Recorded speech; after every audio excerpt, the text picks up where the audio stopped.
Tanishing, bu Charles Bukowski. Butun dunyoga taniqli bo'lgan mashhur yozuvchi va shoir. O'z faoliyati davomida taxminan $4 million ishlab topgan. Endi sizga savol. Sevimli ish orqali millionlab dollar ishlab topgan mashhur buyuk yozuvchi o'zini qabr toshiga qanaqa so'zlar yozib qoldirishi mumkin?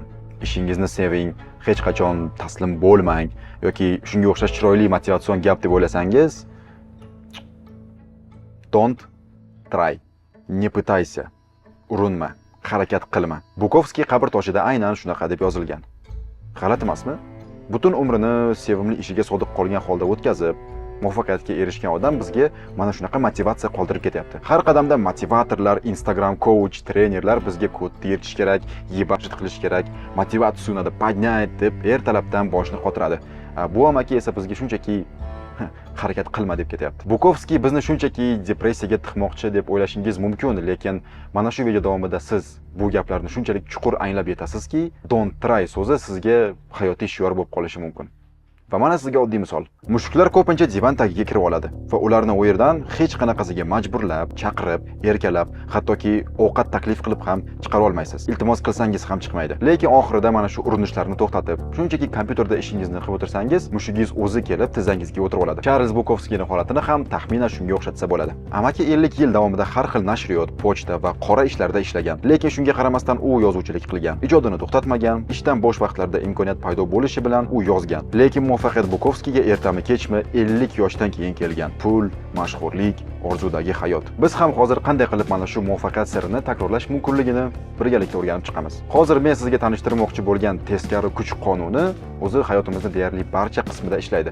Misol uchun, qiz bilan tanishishni oladigan bo'lsak, Teshavoy Oybarchinni yaxshi ko'rib qolgan. U anchadan beri uylanishni orzu qiladi va u Oybarchinga tinmasdan yozadi, qo'ng'iroq qiladi, har bitta storiesga olovcha, yurakcha bosadi, sovg'alarga pulini ayamaydi. Oxir-oqibat Oybarchin undan uzoqlashadi. Teshavoy esa muammo nimada ekanligini tushunmaydi. Mana bu Lao Tzu ismli xitoylik bratimiz esa Teshavoy tushunmayotgan narsani allaqachon anglab yetgan. Bu dunyoda hamma narsa ko'rinmas bir kuchga bog'langan va Lao Tzu o'sha kuchga Dao deb nom qo'ygan. Dao bu yo'l, oqim va Lao Tzu aytishi bo'yicha hayotda mana shu oqimga qarshi kurashish emas, aksincha uni o'zimizni foydamizga ishlatishimiz kerak. U bilan birga harakat qilish kerak va aslo yo'q. Oqim bilan birgalikda harakat qilish hech nima qilmasdan olma pish og'zimga tushdi deb yotish emas. Aksincha, hayot bilan, unda bo'layotgan voqealar va hodisalar bilan garmoniyada, barqarorlikda yashash, ularni o'zingni foydangga ishlatish nazarda tutiladi. Mana shu Dao tushunchasini Teshavoy misolida ko'radigan bo'lsak, Oybarchinga hozir munosabatlar kerak emas. Uning fokusi o'qishda, karyerada. Shuning uchun Teshavoyga rad javobini berdi. Lekin Tesha taslim bo'lmasdan urinishlarini davom etyapti. Va mana shu narsa Daoga, ya'ni oqimga qarshi chiqish bo'ladi. Endi nima, Tesha hozir shunda orzusidan voz kechib uylanmasligi kerakmi?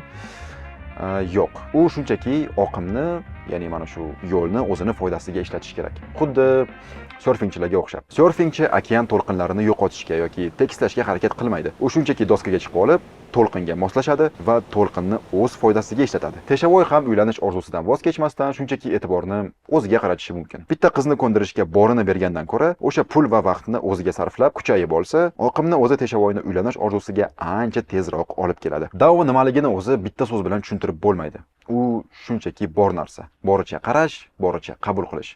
Xuddi tabiatga o'xshab. Odam qo'li tegmagan tabiat qanaqaligini bilasiz-ku? Xaos, tasodiflik, tabiiylik va qaysidir ma'noda samimiylik. Lekin biz nima qilamiz? Biz hamma narsani, har bir qadamimizni, har bir fikrimizni, his-tuyg'ularimizni nazorat qilishga urinamiz. Haddan tashqari harakat qilamiz. Ko'pincha odam biror voqeaga o'zining avvalgi tajribasidan kelib chiqib reaksiya qiladi. Hozirgi vaqtdagi ulg'aygan katta odam sifatida emas, o'sha bir paytlar do'stlari klubga qo'shmaganidan xafa bo'lgan bola sifatida. Va aynan o'sha xafa bo'lgan bola aynan hozirgi paytda birorta begona odamni yoniga kelib tanishishdan uyaladi, o'xshamaydi deb qo'rqadi. Shunaqa paytlarda tabiiy va spontan bo'lish aynan hozirgi holatdan kelib chiqib qaror qabul qilishni anglatadi. Sen endi xafa bo'lgan yosh bola emas, hozirgi ulg'aygan katta inson sifatida qaror qabul qilyapsan. Umuman olganda spontanniy bo'lmagan barcha qarorlar bu mijg'ovlik va o'ta sinchkovchanlik bilan o'ylab bosilgan qadamlar. Va bu har doim ham yaxshi degan emas. Misol uchun, mana hozir siz shunchaki bir jilmayib ko'ring, chiroyli kulishga harakat qiling, hech qanaqa sababsiz. Hozir siz katta ehtimol bilan manyakka o'xshab turibsiz, chunki siz o'zingizni majburlayapsiz. kulishga, jilmayishga. Bu esa tabiiy o'zidan o'zi kelib chiqadigan narsa bo'lishi kerak. Aktyorlik, xarizma, kulguli hazil qilish, bularning hammasida ichki nazoratchi faqatgina xalaqit beradi. Aytmoqchi bo'lgan hazilingizni 100 marta analiz qilib, yaxshilab o'ylab olsangiz, hech kim kulmaydi. Lekin gap bilan bo'lib, o'zidan o'zi kelib qolgan prikollarni joyida yengiltib qolsangiz, o'zingiz ham, boshqalar ham mazza qiladi. Spontanni bo'lish har doim ham tez reaksiya bildirish degani emas. Shunchaki tabiiy, samimiy narsa. Mana shu to'satdan kelib qolgan, o'zidan o'zi paydo bo'lgan, o'zidan o'zi sodir bo'lgan bir voqea yoki qanaqadir bir narsa. E'tibor bergan bo'lsangiz, hammaga yoqadigan, davrani har doim qizdiradigan odamlar bor. Misol uchun, o'zingizni amakingiz bo'lishi mumkin. Ular uydan chiqishdan oldin bugun davrani qizdirishim kerak, ularga yoqishim kerak demaydi. Ularning tabiati shunaqa. To'g'ri, ular bundan oldin ancha tajriba va bilim yig'gan bo'lishi mumkin mana shu holatga kelish uchun. Lekin bu har doim keyingi qadamni miyada hisob-kitob, analiz, nazorat va kritika qilish kerak degani emas. Hammaga yoqishga harakat qiladigan, hozir zo'r hazil qilib yorib tashlayman deydigan odam odatda cringe'dan boshqa hech nima qila olmaydi. Teskari effekt. Teskari deganday teskari kuch qonuniga qaytadigan bo'lsak, bu terminning ma'nosi nimagadir urush uchun borimiz bilan harakat qilsak, o'sha narsaga erisha olmasligimiz mumkin. Aytaylik, siz ertalab voqli turishingiz kerak. Buning uchun albatta ertaroq yotish kerak. Qancha tez uxlasangiz, shuncha uyquga to'yasiz. Lekin negadir uyqu kelmayapti. Shunaqa paytda qancha ko'p uxlashga harakat qilsangiz, shunchalik uyqu qochib ketaveradi. Chunki nimagadir erishishni bor vujudingiz bilan xohlash o'sha narsani yo'qotib qo'yishdan qo'rqishga olib keladi. Ya'ni biri ikkinchisini tug'yapti hozir. Demak, tezroq uxlashni xohlash, kech uxlashdan yoki uxlolmaslikdan qo'rqish. Qo'rquvdan stress hosil bo'ladi, stress esa uxlatmaydi. Ya'ni bizda hozir nima bo'ldi? Biz nimadir o'xshamay qolishidan qo'rqdik va o'sha narsa haqiqatdan o'xshamay qoldi. Sababi biz o'sha narsa o'xshamasligidan qo'rqdik. Shuning uchun keyingi safar uyqu kelmasa, ertalabgacha uxlamaslikni reja qiling. Miyani aldab, stressdan xalos bo'lib, uyqu kelganini o'zingiz ham sezmay qolasiz. Shaxsan o'zim uxlashdan oldin YouTube'da 1 soatlik videolar qo'yib qo'yaman va mana shu videoni oxirigacha ko'rishim kerak deb yotaman. Lekin natijada 15-20 daqiqadan keyin uxlab qolganimni o'zim ham sezmayman. Bu tryukni shifokor Viktor Frankl o'ylab topgan va paradoksal intensiya deb nomlagan. Uxla olmayapsizmi? Ertalabgacha nima qilib bo'lsa ham uxlamasligim kerak deysiz. O'zingizga qo'ygan bu vazifani his qilgan miya hammasi reja bo'yicha ketyapti deb siqilmaydi. Siqilish bo'lmagandan keyin esa tanangiz bemalol xotirjam dam olishi mumkin. Bundan oldin esingizda bo'lsa, daosizm haqida gapirgandim va o'sha dunyoqarashda paradoksal intensiya tushunchasi allaqachon keltirib o'tilgan.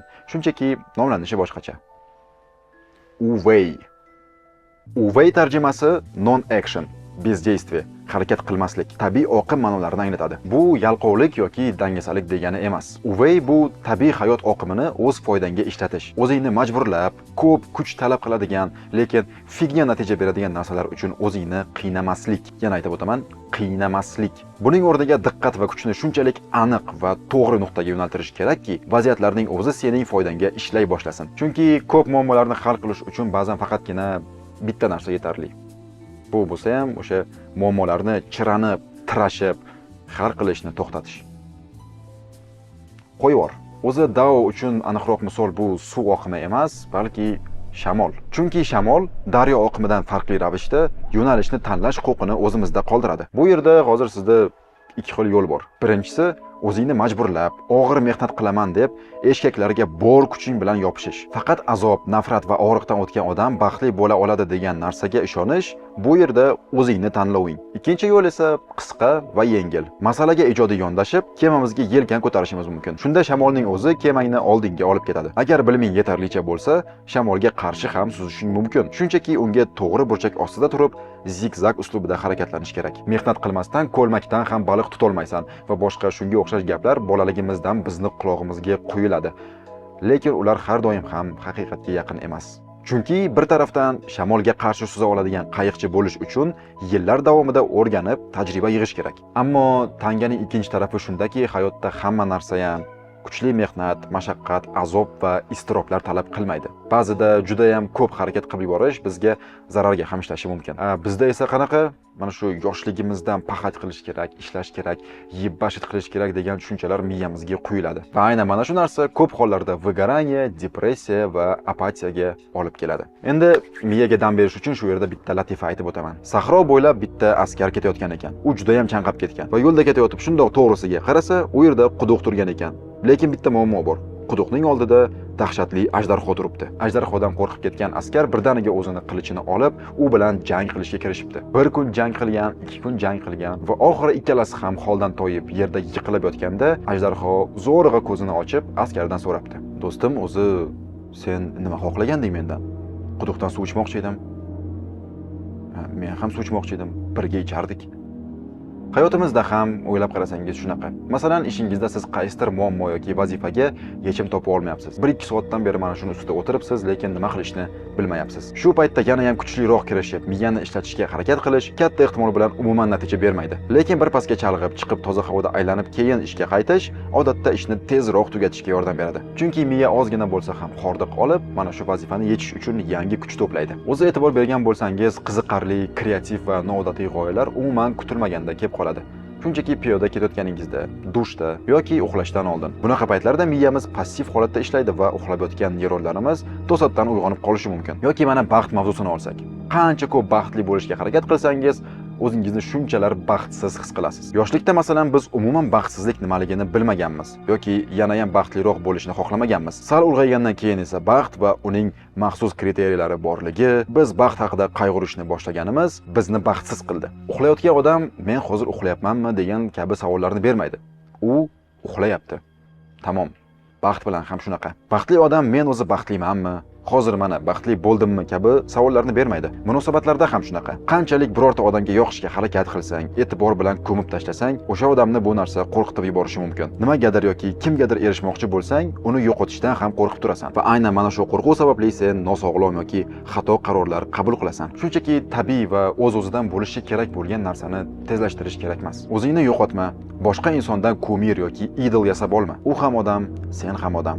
Kerak paytda yaqinlashasan, kerak paytda uzoqlashasan. Kimdir bilan endi tanishganda boshida ikkala tomon ham bir-biridan uyalchang bo'ladi. Juda ko'p bezovta qilishni xohlamaydi va bir-biridan biroz uzoqlashadi. Keyin yana yaqinlashadi va shunday qilib mana shu jarayon o'zidan o'zi tabiiy rivojlanib ketaveradi. Paradoksal intensiya, taoisizm, uvey va mana shunaqa so'zlar bizga notanish va begona bo'lganligi uchun biz unga ishonmasligimiz mumkin va aynan shuning uchun hozir o'zimizni dinimizdan ham misol keltirib o'taman. Sen Allohdan nimanidir astoydil so'rasang, har duoda o'sha xohlagan narsangni iltimos qilsang, u senga o'sha narsani bermasligi mumkin. Qachonki sen xohlayotgan o'sha narsa yuragingni to'liq egallab olgan bo'lsa, ya'ni seni orzuying endi shunchaki orzu emas. Uni shunchalar ideallashtirib yuborganingdan ko'zingga boshqa hech narsa ko'rinmay qoldi. Bu nosog'lom shaydorlik seni noto'g'ri va emotsional qarorlar qabul qilishga olib keladi. Natijada esa juda ham kuchli xohlab olganing uchun aynan o'sha narsaga erisha olmay qolasan. O'zi nafaqat munosabatlarda, balki butun dunyomizda o'zi hamma narsa deyarli mana shunaqa ishlaydi. Bu chiroyli tasodiflar raqsini oddiy qilib 1 va 0 ko'rinishida ifodalash mumkin. 1 bu borliq, 0 esa bo'shliq. 1 bu yan, 0 esa bu in. Yan faol, aniq, yorug'lik, tartib haqida. In esa teskarisi. Passivlik, tartibsizlik, xaos, qorong'ulik va bu ikkalasi har doim yonma-yon, bir-biriga bog'langan va har doim almashib turadi. Xuddi kun tunga, shovqin sukunatga, balandlik pastlikka almashganiga o'xshab. Bizning muammomiz esa shundaki, biz faqat birlar bo'lishini xohlaymiz. Nollarni hayotimizdan chiqarib tashlagimiz keladi. Ammo bu ilojsiz. Bunaqada balans qolmaydi. Ba'zida sukunat, dam olish, bo'shliq va pastliklar bo'lib turishi kerak. Aks holda biz xuddi shu narsalarning teskarisidan zavq ololmay qolamiz. Biz absolyutni hamma narsani nazorat qilmoqchi bo'lamiz. Natijaga bog'lanib qolganmiz. Bu esa jarayonga zarar yetkazadi. Biz butun dunyo bilan jang qilmoqchi bo'lamiz, lekin bitta oddiy narsani tushunmaymiz. Toki biz mana shu narsaga ishonar ekanmiz, atrofimizda hamma narsa bizga dushman bo'lib qolaveradi. Agar sizga ajdarho bilan jang qilish yoqsa, mayli. Bu sizni tanlovingiz. Lekin o'ylab ko'ring. Balki g'alaba ajdarhoni mag'lub qilishda emas, aksincha, uni o'zingizga hamroh qilib olishdadir. Biz juda ko'p harakat qilyapmiz va aynan hozir video boshidagi Bukovskiy gaplari bizga endi unchalik ham g'alati tuyulmayapti, to'g'rimi? Umuman g'alati emas desam ham adashmagan bo'laman. Bukovskiy alkogolik va omadsiz inson bo'lgan deyishingiz mumkin, ammo uni xuddi shunaqa ko'rinishda millionlab insonlar yoqtirib qolgan. O'zining xatlarining birida Bukovskiy siz qanday ijod qilasiz, qanday yaratasiz degan savolga javob beradi. Urinma, chiranma, boylik uchun, mashhurlik uchun, nimadir yaratish uchun ortiqcha chiranma. Sabr qil, kut.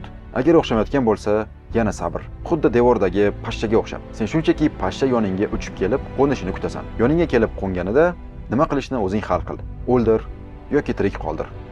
Ijod qilayotgan paytda qilishingiz mumkin bo'lgan eng yomon narsa ijodkor bo'lishga harakat qilish. Dam olayotganda mazza qilishga harakat qilish. Xuddi nafas olishga, uxlashga yoki baxtli bo'lishga harakat qilgandek. Menimcha yetadi. Biroz pauza ushlang. Chiranib siz mana shu yergacha yetib keldingiz. Aniqrog'i o'zi har doim ham shu yerda bo'lgansiz. Ijod, sevgi, pul, yorug'lik esa hali kelaveradi. Asosiysi ular kelganda siz shu yerda bo'lishingiz kerak. Yengil tortganingizdan keyin kravatga yotib uxlaysiz. Hech nima haqida o'ylamaysiz va shu payt uyqu kelib ko'zingiz endi yumilishni boshlaganda nimadir kelib ko'kragingizga joylashadi. Bu o'sha siz divan tagidan chaqirib, yolvorib chiqara olmagan sevimli mushugingiz. U o'zi sizni bag'ringizga joylashdi.